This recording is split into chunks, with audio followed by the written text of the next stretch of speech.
धीरे धीरे अंधेरा छंट रहा है। रेगिस्तान की ठंडी हवाएं रेत को उड़ाते हुए आगे बढ़ रही हैं।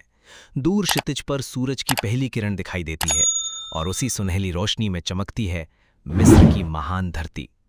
आज से हजारों साल पहले, जब दुनिया की ज्यादातर सभ्यताएं जन्म भी नहीं ले पाई थीं, तब अफ्रीका के रेगिस्तान में एक ऐसी सभ्यता उभर रही थी जो आने वाले हजारों वर्षों तक इतिहास पर राज करने वाली थी। और फिर दिखाई देती है एक लंबी नदी, वो नदी जिसने मिस्र को जीवन दिया, नील नदी, दुनिया की सबसे लंबी नदियों में से एक। यही वो नदी थी जिसने रेगिस्तान के बीच जीवन पैदा किया। हर साल नील नदी में बाढ़ आती थी, पानी खेतों तक फैल जाता और जब पानी वापस लौटता तो पीछे छोड़ जाता उपजाऊ मिट्टी। इसी मिट्टी ने मिस्र को बनाया एक समृद्धि साम्राज्य। किसान गेहूं उगाते, लोग शहर बसाते, व्यापार बढ़ने लगा। धीरे धीरे एक महान सभ्यता आकार लेने लगी। लेकिन मिस्र केवल खेती के लिए प्रसिद्ध नहीं था, बल्कि अपनी रहस्यमयी मान्यताओं के लिए भी। मिस्र के लोग सैकड़ों देवी देवताओं में विश्वास करते थे। उनके लिए सूरज भी देवता था, हवा भी देवता थी और मृत्यु भी। वे मानते थे मृत्यु अंत नहीं है, बल्कि एक नई दुनिया की शुरुआत है। उनके सबसे महत्वपूर्ण देवताओं में शामिल थे सूर्य देव रा, मृत्यु के देवता अनुबिस और पुनर्जन्म के देव उसिरिस। हर मंदिर में पूजा होती, भव्य अनुष्ठान किए जाते और सबसे ऊपर माना जाता था फराओ को। प्राचीन मिस्र में फराओ केवल राजा नहीं था, वो धरती पर भगवान का प्रतिनिधि माना जाता था। खुफू, लोग फराओ के सामने सिर झुकाते, उसके आदेश को ईश्वर का आदेश समझा जाता। फराओ के पास विशाल सेना थी, हजारों मजदूर थे और अनगिनत खजाना। लेकिन सबसे बड़ा डर जिससे फराओ भी नहीं बच सकता था, वो था मृत्यु। मिस्र के लोग मानते थे जब इंसान मरता है तो उसकी आत्मा दूसरी दुनिया में चली जाती है, लेकिन आत्मा तभी जीवित रह सकती थी जब शरीर सुरक्षित रहे। इसीलिए शुरू हुई मम्मी बनाने की परंपरा। मृत शरीर को विशेष तेलों और कपड़ों से सुरक्षित रखा जाता। ये प्रक्रिया कई दिनों तक चलती थी। फिर शव को एक विशाल कब्र में रखा जाता, जहां उसके साथ रखा जाता सोना, हथियार, खाना और कीमती वस्तुएं, ताकि दूसरी दुनिया में उसे किसी चीज की कमी ना हो। लेकिन समय के साथ फिरौन ने सोचना शुरू किया, क्या केवल साधारण कब्र काफी है, या हमें चाहिए कुछ ऐसा जो हमेशा अमर रहे। शुरुआत में मिस्र के राजा साधारण कब्रों में दफनाए जाते थे। फिर धीरे धीरे कब्रों का आकार बड़ा होने लगा और एक दिन मिस्र के इंजीनियरों ने एक नई संरचना बनाई, स्टेप पिरामिड। ये था इतिहास का पहला पिरामिड, पिरामिड ऑफ जोज़र। ये निर्माण इतना अद्भुत था कि पूरे मिस्र में इसकी चर्चा होने लगी। लेकिन आने वाले समय में एक फ़राओ ऐसा आने वाला था जो दुनिया का सबसे महान पिरामिड बनवाएगा। एक ऐसा पिरामिड जो हजारों साल बाद भी मानव इतिहास का सबसे बड़ा रहस्य कहलाएगा। यहीं इसी रेगिस्तान में जन्म लेने वाला था मानव इतिहास का सबसे महान निर्माण, गीज़ा का महान पिरामिड। रेगिस्तान के ऊपर सुबह की लाल रोशनी फैल रही है। महल के बाहर सैकड़ों सैनिक कतार में खड़े हैं। मंदिरों में घंटियों जैसी ध्वनि गूंज रही है और मिस्र की जनता एक नए शासक के स्वागत की तैयारी कर रही है। समय बीतता जा रहा था और मिस्र पहले से भी अधिक शक्तिशाली बनता जा रहा था। फिर आया वो दिन जब मिस्र की गद्दी पर बैठा एक ऐसा फराओ जिसका नाम इतिहास में हमेशा के लिए अमर हो गया, खुफू। खुफू एक ऐसा शासक जिसके पास अपार धन, विशाल सेना और असीम शक्ति थी। लेकिन उसके मन में एक सपना था, ऐसा सपना जो पहले किसी फराओ ने नहीं देखा था। महल के विशाल कक्ष में सोने से बना सिंहासन चमक रहा है। खुफू धीरे धीरे सिंहासन पर बैठता है। उसकी आंखों में आत्मविश्वास भी है और एक अजीब डर भी। हर फराओ जानता था कि एक दिन मृत्यु से भी अपने साथ ले जाएगी, लेकिन खुफू भुलाया जाना नहीं चाहता था।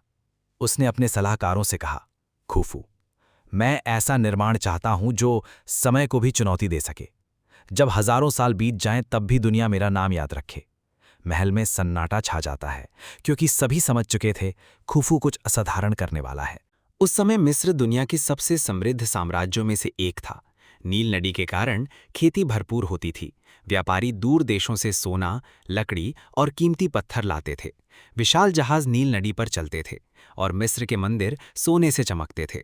हजारों मजदूर, कारीगर और इंजीनियर फराओ के आदेश पर काम करते थे। खुफू जानता था, अगर कोई दुनिया का सबसे बड़ा निर्माण कर सकता है तो वो केवल मिस्र है। रात का समय, महल की छत पर खड़ा खुफू आसमान के तारों को देख रहा है। मिस्र के पुजारी मानते थे कि मृत्यु के बाद फराओ की आत्मा तारों के बीच चली जाती है। खुफू केवल एक कब्र नहीं चाहता था, वो चाहता था अमरता। उसने पुजारियों को बुलाया। हे महान फराओ, अगर आपकी आत्मा को हमेशा जीवित रखना है तो आपकी कब्र भी अमर होनी चाहिए। तब बनाओ दुनिया की सबसे महान कब्र।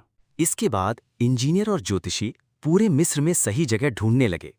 आखिरकार उनकी नज़र पड़ी गीज़ा के विशाल रेगिस्तान पर। ये जगह मजबूत चट्टानों से बनी थी और नील नदी के करीब भी थी, जिससे भारी पत्थरों को आसानी से लाया जा सकता था। खुफू ने रेगिस्तान को देखा और धीरे से कहा, यहीं बनेगा मेरा अमर स्मारक। महल के अंदर विशाल नक्शे फैलाए गए। इंजीनियर गणनाएं कर रहे थे। पत्थरों का आकार, ऊंचाई, दिशा, सब कुछ बेहद सटीक होना था। ये केवल एक इमारत नहीं थी, ये मानव इतिहास की सबसे बड़ी इंजीनियरिंग चुनौती बनने वाली थी। खुफू चाहता था सबसे ऊंचा निर्माण, सबसे मजबूत संरचना और सबसे रहस्यमयी कब्र। उस समय किसी ने कल्पना भी नहीं की थी कि ये पिरामिड हजारों साल बाद भी खड़ा रहेगा। सुबह होते ही पूरे मिस्र में शाही आदेश भेजे गए। हजारों मजदूर बुलाए गए। कारीगर, पत्थर काटने वाले, नाविक और इंजीनियर सभी गीज़ा पहुंचने लगे। रेगिस्तान में एक विशाल शहर बसाया गया, जहां केवल एक काम होना था, पिरामिड का निर्माण। और इसी क्षण शुरू हुआ मानव इतिहास का सबसे विशाल निर्माण कार्य। रात का समय है। गीज़ा के रेगिस्तान में मशालें जल रही हैं। हजारों मजदूर पत्थरों को काटने की तैयारी कर रहे हैं। खुफू दूर खड़ा रेगिस्तान को देख रहा है। उसकी आंखों में चमक है, मानो वो पहले ही अपने अमर होने की कल्पना कर चुका हो। लेकिन कोई नहीं जानता था कि यह निर्माण केवल एक पिरामिड नहीं, बल्कि हजारों साल पुराना एक ऐसा रहस्य बनने वाला है जिसे दुनिया कभी पूरी तरह समझ नहीं पाएगी। सूरज धीरे धीरे रेगिस्तान के ऊपर उग रहा है। रेत पर हजारों पैरों के निशान दिखाई दे रहे हैं। दूर दूर तक मशालों का धुआं हवा में फैल रहा है और गीज़ा के मैदान में हजारों मजदूर एक नए दिन की शुरुआत कर रहे हैं। फराओ खुफू का आदेश पूरे मिस्र में फैल चुका था। अब शुरू होने वाला था मानव इतिहास का सबसे विशाल निर्माण कार्य। लेकिन सबसे बड़ा सवाल था, इतने विशाल पिरामिड के लिए पत्थर आएंगे कहां से? ग्रेट पिरामिड ऑफ गीज़ा के लिए चाहिए थे लाखों पत्थर। साधारण पत्थर नहीं, विशाल चूना पत्थर और भारी ग्रेनाइट। इंजीनियरों ने आसपास की पहाड़ियों की जांच शुरू की। आखिरकार उन्हें मिली विशाल खदानें। यहीं से शुरू हुई पत्थरों को काटने की प्रक्रिया, एक ऐसी प्रक्रिया जिसमें हजारों लोगों की जिंदगी बीत गई। सुबह से रात तक मजदूर हथौड़ों और तांबे के औजारों से चट्टानों को काटते रहते। हर वार के साथ पत्थरों की आवाज पूरे रेगिस्तान में गूंजती। धूल से भरी हवा, तेज गर्मी और अंतहीन मेहनत। इन मजदूरों के पास आधुनिक मशीनें नहीं थीं, फिर भी उन्होंने वो कर दिखाया जिसे आज भी दुनिया देखकर हैरान रह जाती है। कुछ मजदूर पत्थर काटते, कुछ उन्हें आकार देते और कुछ उन्हें गीज़ा तक पहुंचाने की तैयारी करते। कुछ पत्थर इतने भारी थे कि उनका वजन 70 टन तक पहुंच जाता, आज के बड़े ट्रकों जितना भारी। लेकिन उस समय न कोई क्रेन थी, न इंजन। फिर भी मिस्र के लोग इन पत्थरों को हिलाने वाले थे। ये केवल ताकत का काम नहीं था, ये बुद्धि, योजना और हजारों लोगों के समन्वय का परिणाम था। गीज़ा के पास मजदूरों के लिए पूरा शहर बसाया गया। वहां बनाए गए रहने के घर, रसोई, भंडार गृह और उपचार केंद्र। इतिहासकारों के अनुसार ये मजदूर गुलाम नहीं थे, बल्कि मिस्र के सामान्य लोग थे जो फराहो के लिए काम करते थे। उन्हें खाना दिया जाता, रोटी, मछली और बियर तक। लेकिन जीवन आसान नहीं था। हर दिन कई मजदूर घायल हो जाते, कुछ हमेशा के लिए रेगिस्तान में दफन हो जाते। पत्थरों को खदान से सीधे गीज़ा तक लाना असंभव था, इसलिए मिस्र के इंजीनियरों ने नील नदी का सहारा लिया। विशाल नावें बनाई गईं, पत्थरों को उन नावों पर रखा जाता और नदी के रास्ते गीज़ा के करीब लाया जाता। नील नदी केवल पानी का स्रोत नहीं थी, वो मिस्र की जीवन रेखा थी। अब सबसे कठिन काम शुरू हुआ, भारी पत्थरों को रेगिस्तान में खींचना।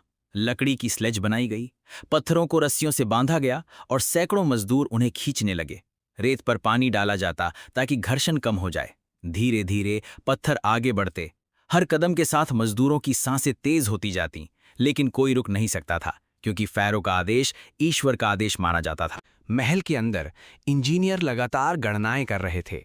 पिरामिड की दिशा, ऊंचाई, कोण, सब कुछ बिल्कुल सही होना चाहिए था। अगर एक छोटी गलती भी होती तो पूरा निर्माण गिर सकता था। इतनी सटीक गणना आज भी वैज्ञानिकों को हैरान कर देती है। शाम का समय, खुफू घोड़े पर बैठकर निर्माण स्थल का निरीक्षण कर रहा है। हजारों मजदूर उसके सामने झुक जाते हैं। वो विशाल पत्थरों को देखता है और धीरे से मुस्कुराता है। ये केवल शुरुआत है, दुनिया अभी मेरी शक्ति नहीं जानती। रात गहराती जा रही है। रेगिस्तान में हजारों मशालें जल रही हैं और दूर पहला विशाल पत्थर गीजा की जमीन पर रखा जाता है। यहीं से शुरू हुई महान पिरामिड की पहली परत। लेकिन असली चुनौती अभी बाकी थी, इतने भारी पत्थरों को आसमान की ऊंचाइयों तक पहुंचाना। सुबह का समय, रेगिस्तान में ठंडी हवा बह रही है, लेकिन गीजा के मैदान में पहले से ही हजारों मजदूर काम में जुट चुके हैं। विशाल पत्थरों को धीरे धीरे खींच कर लाया जा रहा है और फिर इतिहास का वो क्षण आता है जब पहला पत्थर सावधानी से जमीन पर रखा जाता है। महान पिरामिड की पहली परत तैयार हो चुकी थी, लेकिन यह केवल शुरुआत थी, क्योंकि खुफू का सपना सिर्फ एक विशाल इमारत नहीं था। वो चाहता था आसमान को छू लेने वाला स्मारक। धीरे धीरे ऊंचा होने लगा, लेकिन जैसे जैसे ऊंचाई बढ़ती गई, एक नया सवाल सामने आया। इतने भारी पत्थर ऊपर कैसे पहुंचेंगे? कुछ पत्थरों का वजन कई हाथियों जितना था, उन्हें उठाना लगभग असंभव था। फिर भी मिस्र के इंजीनियरों ने एक ऐसा तरीका खोज निकाला जिसने इतिहास बदल दिया। इंजीनियरों ने मिट्टी और पत्थरों से विशाल ढलान बनाई। इसे कहा गया रैंप। ये ढलान धीरे धीरे पिरामिड के ऊपर तक जाती थी। मजदूर भारी पत्थरों को रस्सियों से बांधकर खींचते। सैकड़ों लोग एक साथ जोर लगाते हैं। धीरे धीरे पत्थर ऊपर बढ़ता। हर पत्थर को ऊपर पहुंचाने में घंटों लग जाते थे, लेकिन मजदूर रुकते नहीं थे। तेज धूप, जलती रेत और पसीने से भीगे मजदूर, कुछ रस्सियां खींच, कुछ पीछे से पत्थर संभाल रहे हैं ताकि पत्थर आसानी से खिसक सके। पिरामिड केवल पत्थरों से नहीं बना था, उसमें हजारों लोगों की मेहनत, दर्द और बलिदान छिपा था।